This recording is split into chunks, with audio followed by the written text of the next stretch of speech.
Bobby Chemanur International Jewelers, traditionally trusted for 162 years. ഭിന്നശേഷി കുട്ടികൾക്ക് വാദികലയിൽ പരിശീലനം നൽകി ഓങ്ങല്ലൂർ മരുതൂർ ബഡ്സ് സ്കൂൾ. 21 പേരാണ് ചെണ്ടവാദ്യത്തിൽ പരിശീലനം നേടുന്നത്.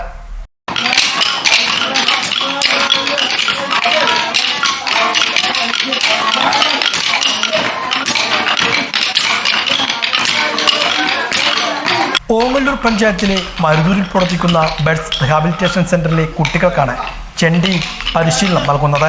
വാദ്യകലാകാരൻ മുളയങ്കാവ് അരവിന്ദാസിന്റെ ശിക്ഷണത്തിലാണ് പരിശീലനം. 27 കുട്ടികളാണ് ഇവിടെ ചെണ്ടവാദ്യത്തിൽ പരിശീലനം നേടുന്നത്.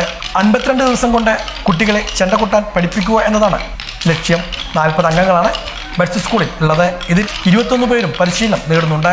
കുട്ടികൾ വലിയ താല്പര്യത്തോടെയാണ് ചെണ്ടവാദ്യത്തെ നോക്കിക്കാണുന്നതെന്ന് വാദ്യകലാകാരൻ അരവിന്ദാസ് പറഞ്ഞു. കുട്ടികളുടെ സന്തോഷം മാത്രമാണ് എൻ്റെ ലക്ഷ്യം. അവരൊക്കെ എങ്ങനെ സന്തോഷിപ്പിക്കാൻ പറ്റും എന്ന് തന്നെയാണ് ലക്ഷ്യമാക്കുന്നത്. കലാപഠനം കുട്ടികളെ സന്തോഷിപ്പിക്കാനും അവരെ അനുസരണ, ശ്രദ്ധ, ക്ഷമ, സ്നേഹം എന്നിവ ഉണ്ടാക്കാൻ കലാപഠനം കൊണ്ട് കഴിയും എന്നുള്ളത് തന്നെയാണ് ഈ കുട്ടികളുടെ സ്നേഹവും സന്തോഷവും അവരുടെ ഈ തോർച്ചയുള്ള ശ്രദ്ധയൊക്കെ മനസ്സിലാക്കുന്നത്. അത് നല്ല രീതിയിൽ തന്നെ വിജയം കൈവരിക്കാൻ പറ്റും എന്ന് തന്നെയാണ് എൻ്റെ വിശ്വാസം. എല്ലാവരും നല്ല സന്തോഷത്തിലാണ്. ആ സന്തോഷം എന്നും നിലനിൽക്കട്ടെ. അതിന് കലാപഠനത്തിന് കഴിയട്ടെ. ഇതിന് നേതൃത്വം വഹിച്ച, അതിന് താല്പര്യം കാണിച്ച ഓങ്ങല്ലൂർ പഞ്ചായത്ത് ഭരണസമിതിക്കും സ്കൂളിലെ ഈ ബഡ്സ് സ്കൂൾ ടീച്ചർ അനുഷ ടീച്ചർക്കും എല്ലാവർക്കും സന്തോഷവും സ്നേഹവും നന്ദിയൊക്കെ അറിയിക്കുകയാണ്. ജില്ലാ പഞ്ചായത്തിന്റെയും ഓങ്ങല്ലൂർ ഗ്രാമപഞ്ചായത്തിന്റെയും സഹകരണത്തോടു കൂടിയാണ് പദ്ധതി നടപ്പാക്കുന്നത്. കുട്ടികൾക്ക് പരിശീലനത്തിനായി 3 ചെണ്ടയും 3 ഇലത്താളവും 3 മലന്തരിയുമെല്ലാം വാങ്ങിയിട്ടുണ്ട്. മരത്തടിയിൽ കൂട്ടിയുള്ള പരിശീലനമാണ് ഇപ്പോൾ പുരോഗമിക്കുന്നത്.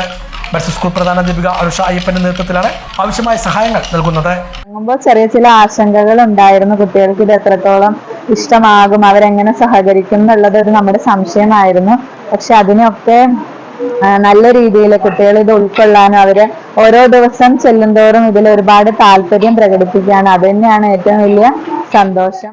ആഴ്ചയിൽ 1 ദിവസം പരിശീലനം എന്ന നിലയ്ക്കാണ് ഇപ്പോൾ പരിശീലനം പുരോഗമിക്കുന്നത്. 50 ദിവസം എന്ന കാലാവധിക്കപ്പുറം കുട്ടികൾക്ക് പരിശീലനം തുറന്നു കൊണ്ടുപോകുവാനാണ് ഇവ ലക്ഷ്യമിടുന്നത്. മരത്തടിയിലെ പരിശീലനത്തിന് ശേഷം ചെണ്ടയിലേക്ക് കുട്ടികൾ കൊട്ടി കയറും.